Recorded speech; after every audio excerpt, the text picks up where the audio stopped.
Tonight, RCMP are investigating allegations that an exorcism took place at a children's Bible camp in Saskatchewan last month. Also, we get our first look at what a downtown arena could look like in Saskatoon at two possible locations. Plus, we don't launch until it's right. NASA's new chapter in human space exploration is on hold as the Artemis launch is postponed. This is CBC Saskatchewan News.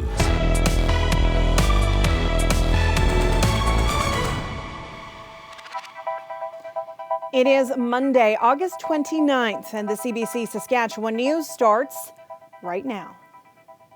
Good evening, and thanks for joining us. The Saskatoon woman accused of faking her own death and her son's death made her first court appearance this morning.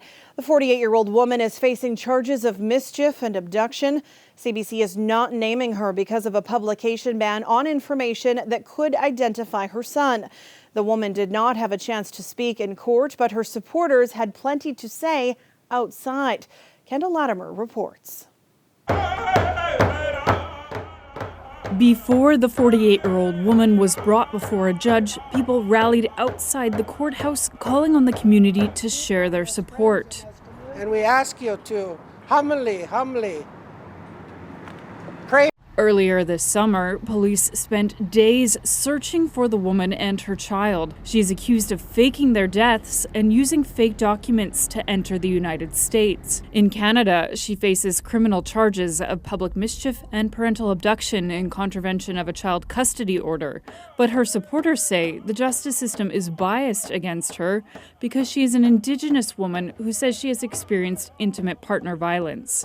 Police have said abuse allegations were investigated, but no evidence was found to support them. All of us here, certainly I, am concerned that she will not get her due course, that she will not get a fair process.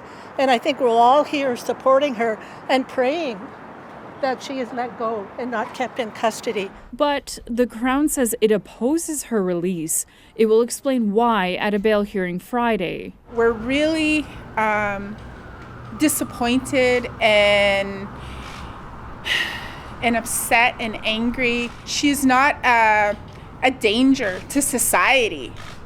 You know, she's an Indigenous woman. She's a mother that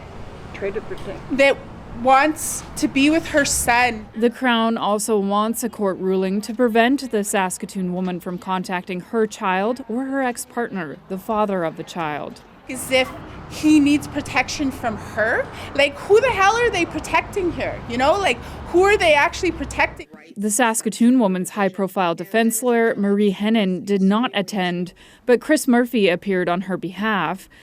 The defense takes issue with her treatment in Saskatoon police custody, saying she had to sleep on a concrete slab for 3 nights without a pillow or blanket or even a toothbrush. We've seen the conditions that she was subjected to over the last few days, and I was very sad to hear that. The accused is being transferred to the women's jail in Prince Albert. She'll be brought back to Saskatoon for the bail hearing this Friday. The hearing is expected to last hours. Kendall Latimer, CBC News, Saskatoon. A child at a Saskatchewan Bible camp was allegedly subjected to an exorcism this summer while their peers watched, and questions are being raised about how the worker in question was hired in the first place. Jason Warwick reports, and a warning, some of the details are disturbing. The RCMP is investigating after an exorcism was allegedly conducted at the Redberry Bible Camp this summer. The camp is located 70 kilometers north of Saskatoon on the shores of Redberry Lake. It's one of the longest running children's camps in Canada, recently celebrating its 75th anniversary. CBC News has spoken to a government worker who has seen a report about these allegations. According to this report, at Redberry Bible Camp this summer, a child was found on the floor of one of the cabins, bleeding and making noises. Now, the worker who came to help decided to perform an exorcism on the child. After the exorcism was over, he handed out business cards, according to the report. He told the children that they had to keep in touch with him because only he knew how to keep the demons away. An expert in child welfare says these allegations are horrifying. Absolutely. This is a frightening story, absolutely frightening. It's frightening for me to hear about it. I can't imagine what it's like for those children. There are other questions about how the worker was hired. On the man's own Facebook page, he admits to a long history of violence as well as drug and pornography addiction before he says he was saved by Jesus 2 years ago. He also admits he was fired from a previous job as a camp counselor after beating his girlfriend. A Redberry camp official said, "I will tell you that we are investigating the situation. I'm not prepared to discuss it at this point. I can assure you the worker is not at this camp."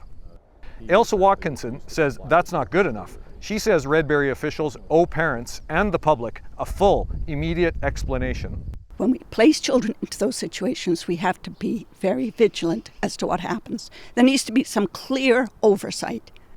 RCMP say they're investigating 2 complaints about this incident at Redberry Bible Camp this summer.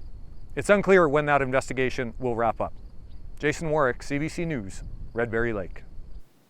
Saskatoon residents are getting their first look at what a downtown arena could look like.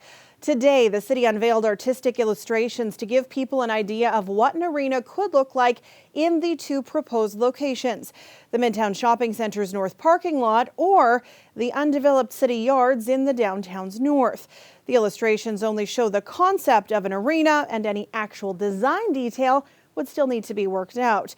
Building the arena would cost hundreds of millions of dollars, but the mayor says the city doesn't know exactly how much. I understand the desire and the need for the public to understand how much this is going to cost. I have the same desire to make sure that we can get those figures finalized, but we need to get the site located and chosen to do that. City Council has voted in favor of moving to the next stage of consideration. So starting tomorrow, the city will collect feedback from the public. Results will be presented to Council in November before the final decision on which site will be selected. We feel that if we can give opportunities to our youth, they'll have more opportunity to use transit and they become lifelong members of transit and use it in the future. So that's really good opportunity for us. And again, it's good for families that it makes it more affordable for anyone 13 and under can ride transit for free. Students head back to school later this weekend. For some in Regina, taking the city bus will now be free. The City of Regina has made public transit free for youth 13 and under or in grade 8. The city is hoping to grow its young ridership. At the moment, between 2,000 and 4,000 children in that age group ride the bus. Children will not need to show ID to prove their age or grade. The city is also expanding bus service to the East End's Aurora neighborhood that's out by Costco Monday through Saturday. This morning, Premier Scott Moe called a by-election in Saskatoon Meewasin for September 26th. Moe was in the constituency with Saskatchewan Party candidate Kim Groff. Moe says last week's announcement of $500 cost of living relief checks was not tied to the by-election campaign, but to the first quarter financial report, which he says is released every year in August. Anxious to communicate to Saskatchewan people the measures that we had put in place, not only on affordability but also debt reduction, and that happens every year. Q1 happens the end of August. What doesn't happen every year is the Leader of the Opposition quit his job as the MLA for this constituency, and so we feel it is important to have an MLA for the folks of Meewasin in the Legislative Assembly when it reconvenes here this fall. There is a lot of cynicism out there about the timing of these checks.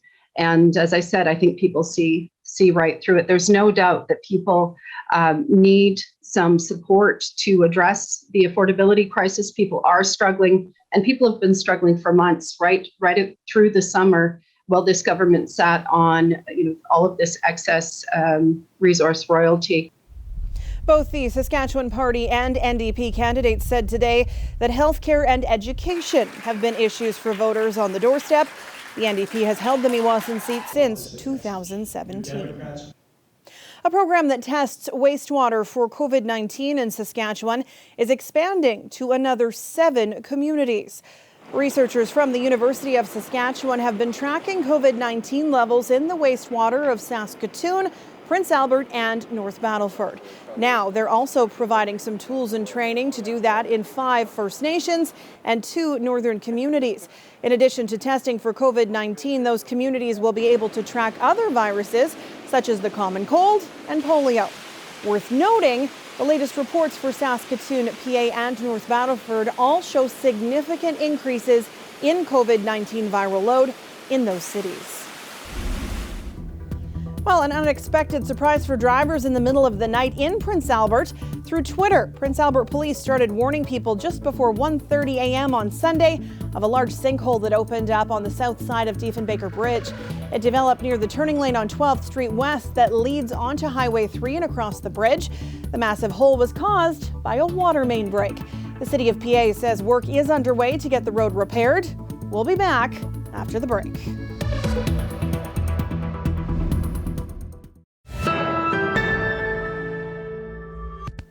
The Saskatchewan Research Council is celebrating a Canadian first at its rare earth processing facility in Saskatoon. It has produced the first metal ingots, which are a key ingredient for magnets used in electric vehicles, wind turbines, smartphones, and laptops.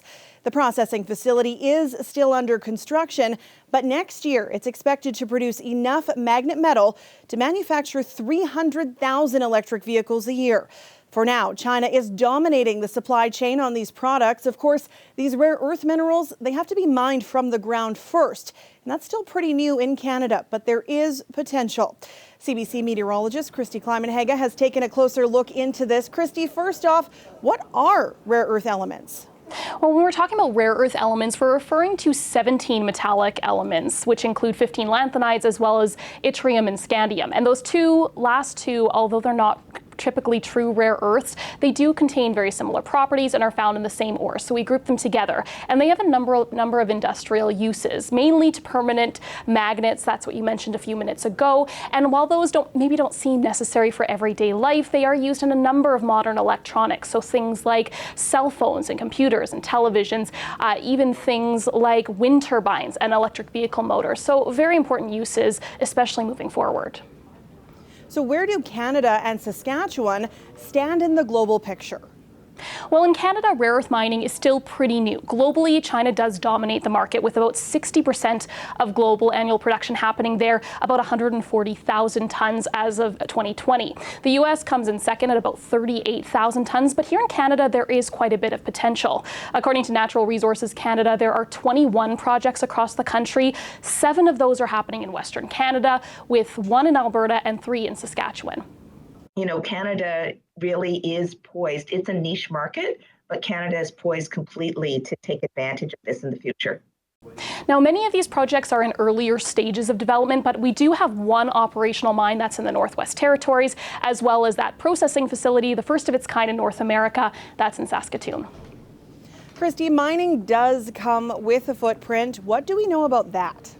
Well, that's the catch. How do you balance the need for these minerals with the potential risks that come to the environment? I spoke with Isabelle Demers, who is a minerals engineering professor at the Université du Québec. She says that with rare earth mining, you run into some of the same problems as you would find with other kinds of mining. So excavation or disturbing the landscape, and the storage of mine waste, which of course can have risks to contaminating water supplies. The thing with rare earth elements, though, is they are still relatively new. We don't have that same level of experience with them. So Demers says it's a hard thing to quantify in terms of risk. But one thing you have to look at is climate change and where that fits into the mining process, especially with reclamation. If we want to, let's say, freeze our tailings and integrate them into the permafrost, then it might not work for 50 years. It might thaw and then it might release contaminants. Now, incorporating climate change into the mining process, like the rare earth mining industry itself in Canada, is pretty new, but with the potential for these mines as they continue developing, it will be something to watch because of the potential risks to the environment as well as people near the sites. Sam? Thanks so much for this, Christy. Christy Kleiman-Haga is a meteorologist and climate change reporter based out of Edmonton. This weather update is brought to you by Capital Ford Lincoln, making back to busy easy.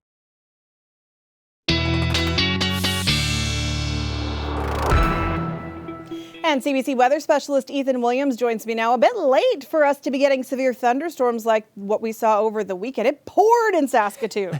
Yeah, that's right, Sam. We're usually getting into the fall-like weather now, but that is certainly not the case. And some thunderstorms late last week ended up doing actually some serious damage.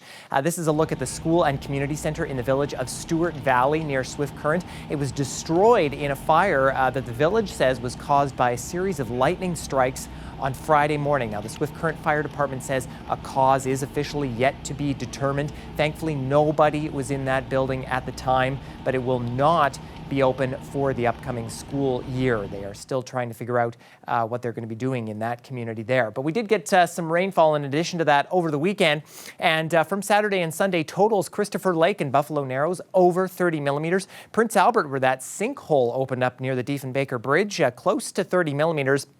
Now, Regina, we did get a couple of good downpours yesterday, and totals averaging out around 7 millimeters. That might be a little bit on the light side. But in Davin, just southeast of town, 31 millimeters. That just tells you how sporadic those convective showers can be that we saw. But showers now clearing out, temperatures warming up as that sun comes out, except for really that northeast portion of the province where we're seeing kind of cooler temperatures at this point and some cloud cover, but mostly mid-20s through much of south and central at this hour. Of course, warmest in the west central part of the province, 27 right now at Kindersley. You work your way eastward, about 5 degrees cooler in Yorkton at this point. But all of us in south and central really going to be seeing quite the warm-up as we head through the week. Another ridge of high pressure moving in. That's going to boot this trough out of the way, and a lot of us in the south of the province going to be seeing temperatures right around 30 degrees over the next few days, say for a blip here or there maybe, and not exactly great for the forest fire situation. We have seen fires increase, especially in the north over the last couple of weeks. We were at just 16 total fires a couple of weeks ago, but now we're up to 38, and 8 of those are not contained. That's up from 0 a couple of weeks ago as well, and we are over the 5-year average, as you can see as well. Most of the fires contained to the Churchill region of the province. Not really looking at any smoke concerns, but the risk does remain high, especially in west central and southwestern Saskatchewan. The risk actually is low in the north of the province because of some recent showers, and those showers will continue to help that situation as we head through the night. Some fog patches, showers, and potential thunderstorms in the far north. We get to tomorrow, and we are looking at the possibility of those popping up again in both the Churchill region and far north. South stays dry, though, with that ridge of high pressure now moving in. Those showers in the north going to congeal together as we head through the night in Tuesday into Wednesday, but those will quickly move out, and we will see clear conditions for most of us heading through the day on Wednesday. Gusty conditions in southeastern Saskatchewan today, gusts close to 50 kilometers an hour, but those will be dying down as we head through tomorrow with that high pressure building in. We could see them pick up a little bit in the north heading through Wednesday, but for most of us, calm until we hit the weekend, and we could see some gusts pick up again. Regina, sun, more sun, and how about some more sun? We're seeing temperatures close to 30 degrees with a little bit of a humid X factor in there as well. Some gusty conditions heading through the weekend. A little bit of a blip there on Friday, as I mentioned, down to about 24 degrees. Saskatoon, temperatures near 30, mid to upper 30s with humid X values. A little bit of a windy day come Thursday. And Sam, I don't think I've ever had so many sunny icons on this board before. I tried to get them all sunny, but there's a couple of anomalies there. I know you can't control the weather either. Well, from time to time. Thanks. You bet.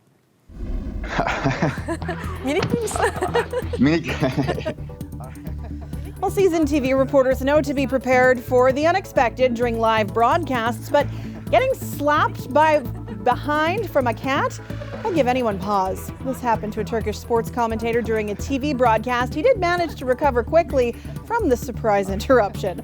We'll be back after the break.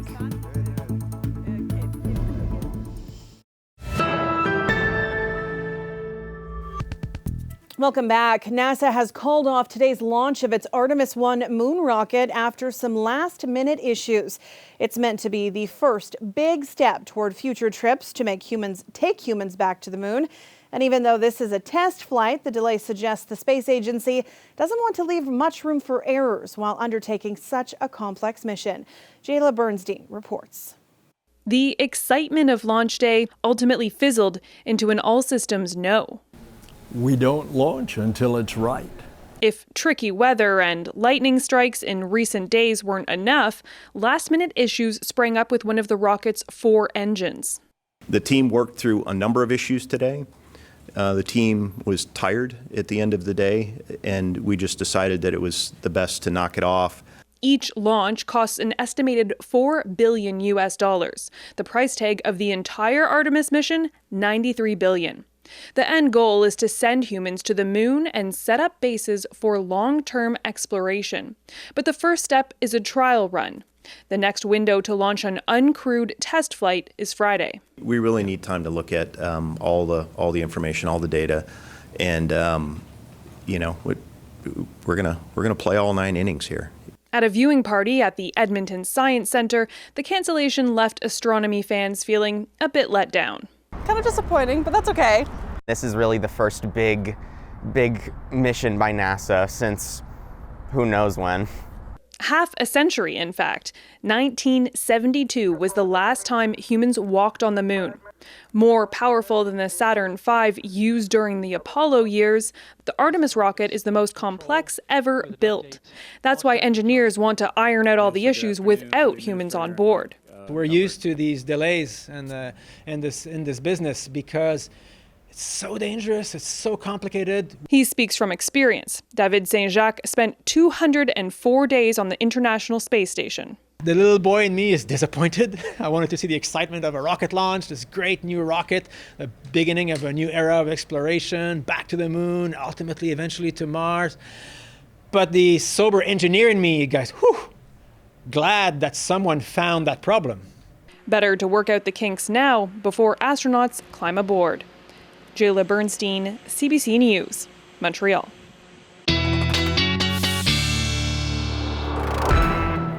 And Ethan is back with one last look at tonight's weather. And clear conditions in south and central Saskatchewan with lows around 10 tonight. And how about some sunshine tomorrow morning? 15 degrees at 8 a.m. Some nice light southeast wind, or southwest winds rather, as we get through the morning hours. Noon, those winds will pick up a little bit. They'll shift to out of the west. But we'll already be at 26 degrees. Some nice sunshine there. Saskatoon, we're looking also at 15 degrees. Actually, exact same conditions. We're at southwest winds close to about 15 kilometers an hour, sunny skies. Saskatoon at noon, yes, still sunny, also 26, close to 20 kilometer an hour gusts there as well. Now, it's almost supper time, or maybe it is supper time for you right now. And it was supper time for this bald eagle out at Waskesiu Lake. CJ grabbing this photo of this bald eagle enjoying some fish. And, Sam, I don't like my fish raw. I think I like it cooked, so I think I'll be joining this guy a little bit later. Raw fish is where it's at, Ethan. Oh, well. Thanks for that. You bet.